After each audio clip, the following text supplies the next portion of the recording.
Fala pessoal, voltamos aqui com o pastor Guilherme. Guilherme, muito obrigado por estar conosco aqui novamente, né? Agradecendo, ele que é pastor na Presbiteriana Cairóis, falando um pouco sobre vocação, né? Falando sobre, não só a vocação sobre o ministério pastoral, mas as outras vocações dentro do corpo também, dentro da igreja. Aproveitando já, pastor, né? Aqui nas perguntas não tem, mas eu queria falar também sobre os dois aspectos. Qual o papel da igreja? Vamos dizer que esse jovem está sendo quer o sagrado, né? Você está vendo, está acompanhando ele, né? Qual o papel da igreja, primeiro? E segundo, qual é o papel da igreja no sentido da parte mais da liderança, e qual é o papel da igreja corpo também? Né? Qual é o papel do corpo da igreja? Dos membros, né? Isso, dos membros. Para esse jovem que está desejando o sagrado ministério. Não só o sagrado ministério, todos os ministérios, tanto o diaconato e para quem também está aspirando o presbiterato. E até mesmo em outras áreas, né? Justamente. Irmão, eu vejo você com esse perfil aqui. Você já considerou isso, né? Sim. Servir, por exemplo, nas mídias da igreja. Um exemplo, Ministério né? infantil também. Perfeito. Muito necessita. Né? Aí eu já diria que para o ministério infantil a pessoa tem que entender bem de Bíblia mesmo, viu, meu irmão?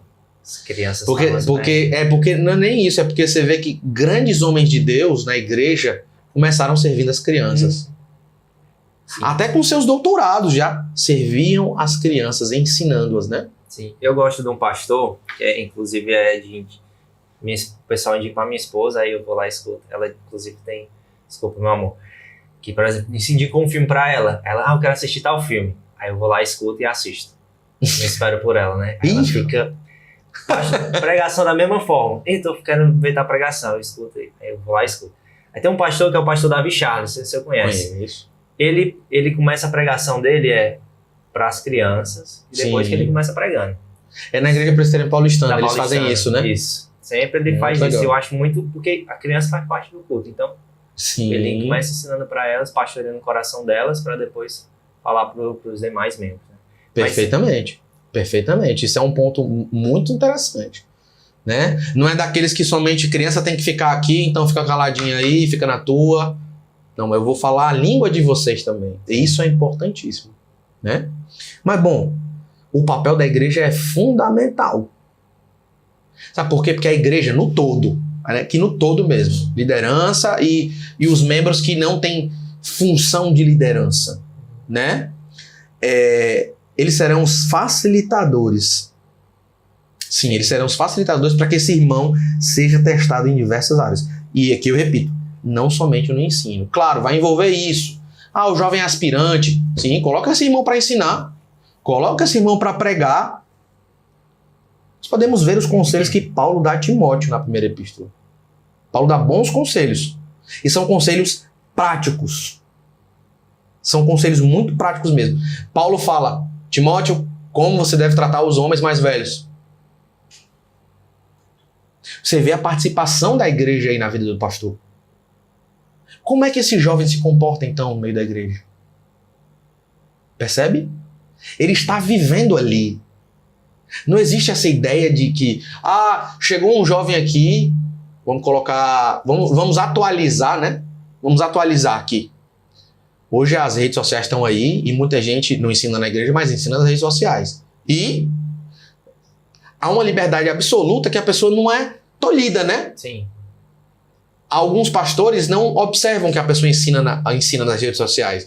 Escuta só de muito longe. O fulano ensina e ensina bem, viu? Algum irmão viu, mas o pastor não passou o filtro. Tá. Aí o pastor, beleza. O irmão ensina lá fora, pois o irmão não é muito frequente na igreja, né? Eu vou tentar ajudar o irmão. Irmão, para você ser mais frequente na igreja, vem ensinar aqui pra gente uma vez por semana. Imagina que absurdo. A pessoa que não vive a igreja está sendo dado um cajado para ela que está muito longe. Não tem como pastorear ovelhas virtualmente. O que ele faz nas redes sociais é dar a opinião dele. E não é nem a opinião da igreja local, ou mesmo da denominação. Ele não está indo nem para a igreja, mas essa é a opinião dele. Perfeitamente. Isso é perigoso. A pessoa tem que estar na igreja, tem que estar no meio do povo mesmo, tem que fazer parte do organismo. É um órgão ali que tem a sua função. Está exercendo? Não. Será que está morto?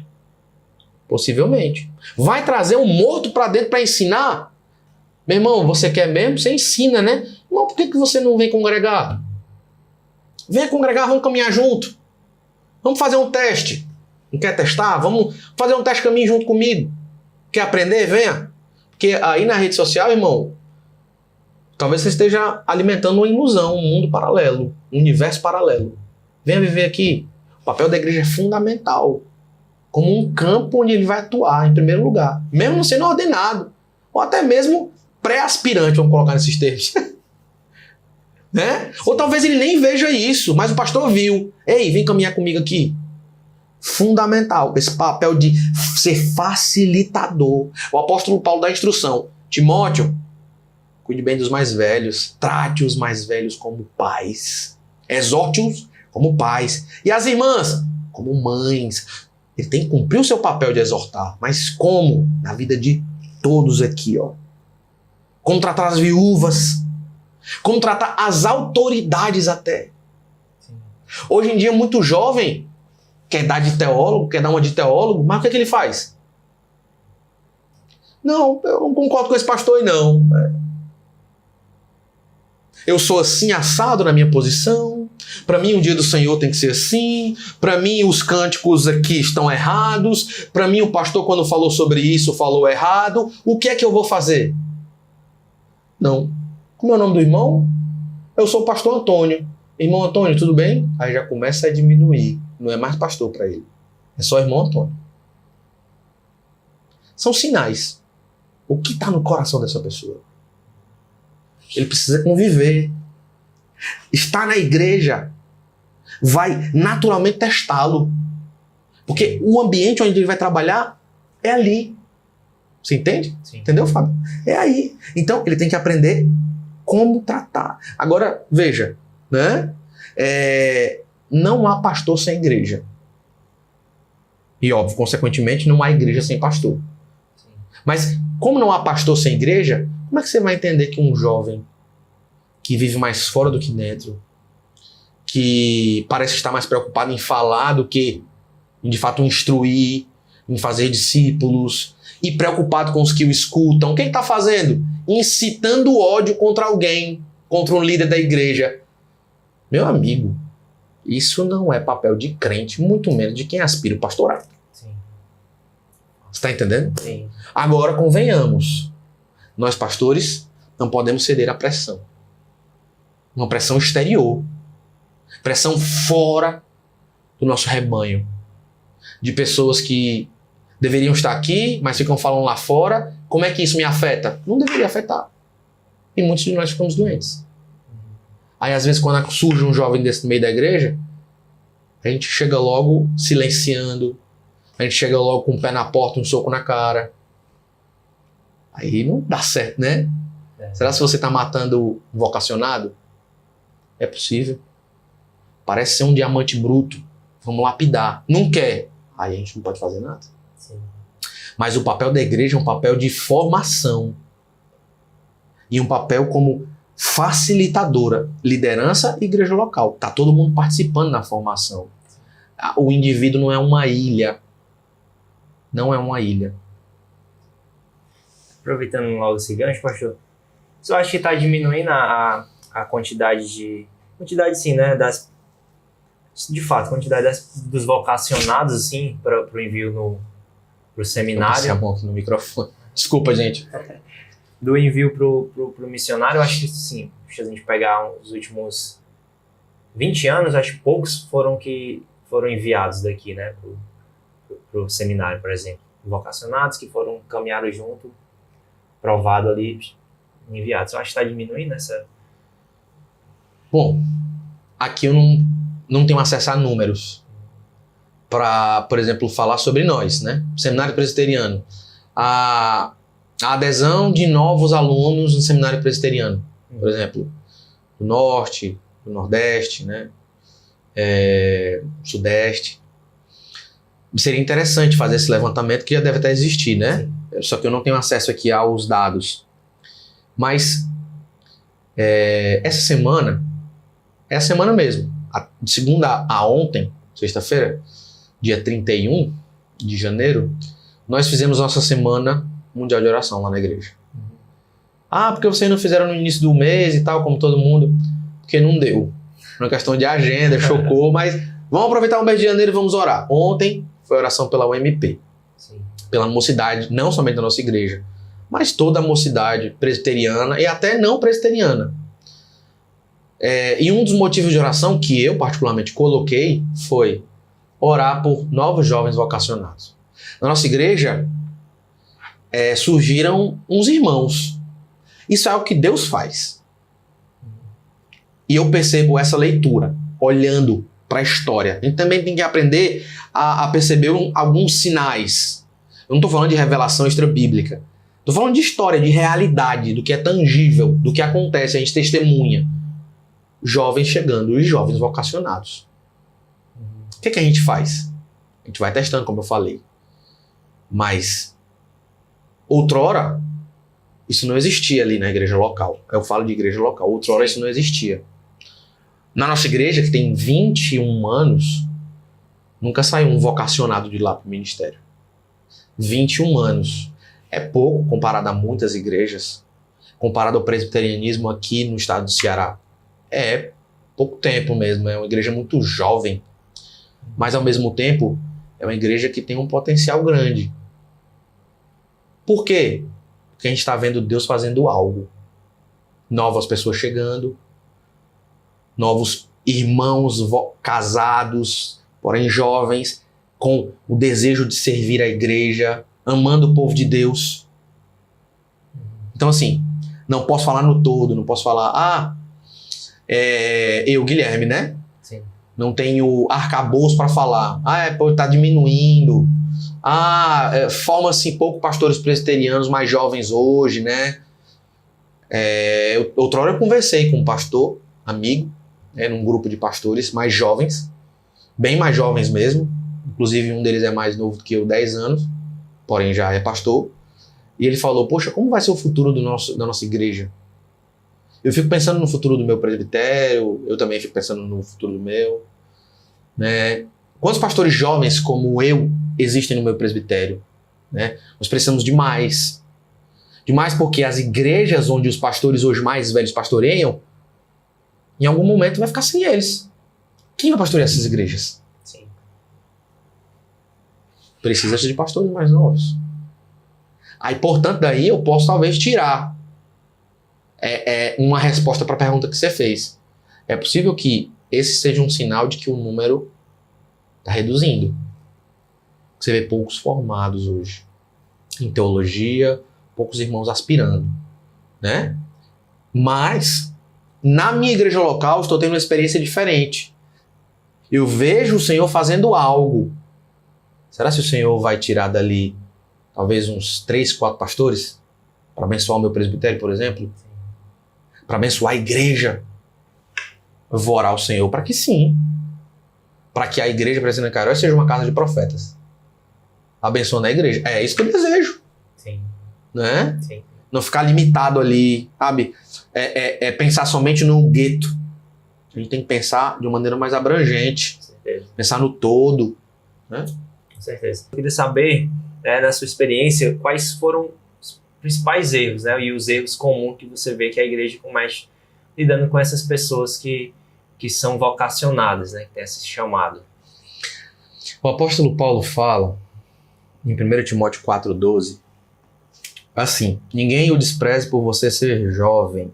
Pelo contrário, seja um exemplo para os fiéis na palavra, na conduta, no amor, na fé e na pureza. Vê que interessante, né?